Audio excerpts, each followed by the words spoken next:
Hello, this is Chef John from foodwishes.com with quick cured salmon. That's right, this amazing technique is so fast, it actually takes longer to explain it than it does to do it. And think about it, why pay $25 a pound for gravlax at that fancy grocery store when you can buy fresh salmon for $25 a pound and make your own? Hey, wait a minute. So alright, I'll admit, we really don't do this to save money. The real reason is so our foodie friends think we're a badass. So we're going to get started, and the first thing we need is the brine. So into a bowl, I'm going to pour some fresh cold water.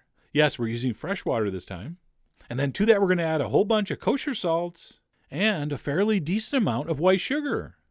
And we're going to go ahead and give that a stir until it's completely dissolved. And sure, this would be quicker if we used hot water, but then our water wouldn't have been cold and fresh.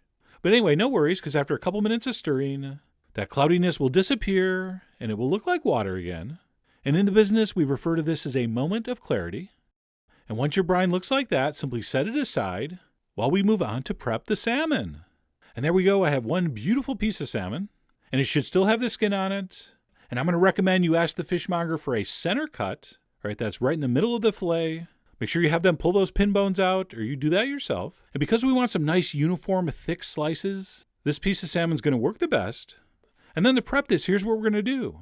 There's a little bit of connective tissue right in the center. See that little streak down the middle? What we'll do is we'll cut on either side of that right down to the skin, but don't go through. And then simply turn the blade parallel to the cutting board and slice it that way. And then we'll go ahead and do the same thing on the other side, keeping the knife between the flesh and the skin. And then once you've done that on both sides, go ahead and slide that knife blade right through like that, and that piece of meat should come right off the skin. All right, and I'm not going to show it, but I'm going to do the same thing to the other piece. And then once I have those sections removed from the skin, we can trim it up a little further if we want. You can see that little bit of gray flesh there where it meets the skin.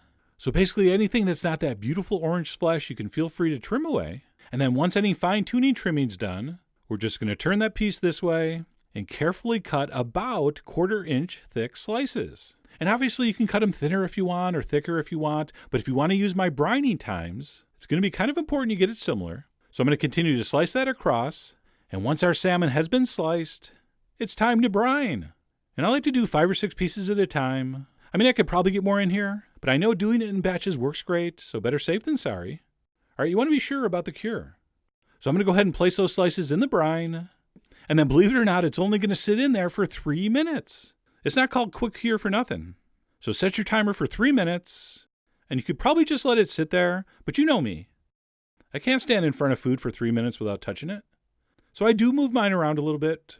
Like I said, probably for no good reason. And then exactly 3 minutes later, we're going to fish those out onto a rack. Although you could probably just put these right onto paper towels. I just thought the rack would look cooler. But anyway, we're going to fish those out.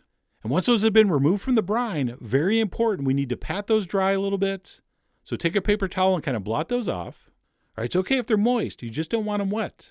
And then once all our salmon slices have been cured and patted dry, we're going to go ahead and put those on a platter. We'll go ahead and wrap that nice and tight with plastic. And then to finish the process, we want to refrigerate those until ice cold before serving.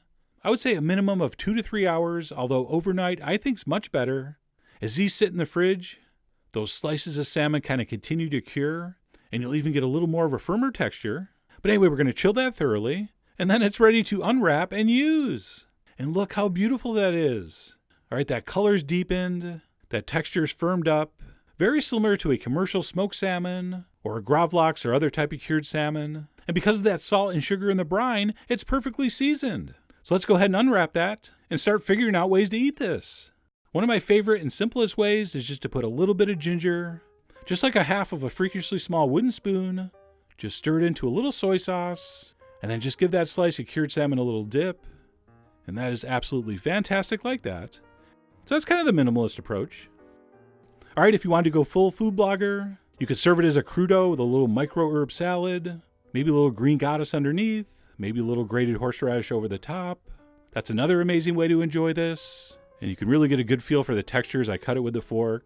I mean, it has that firmness like a cured piece of salmon would, but it also retains this incredible suppleness, just a luxurious texture. So nice.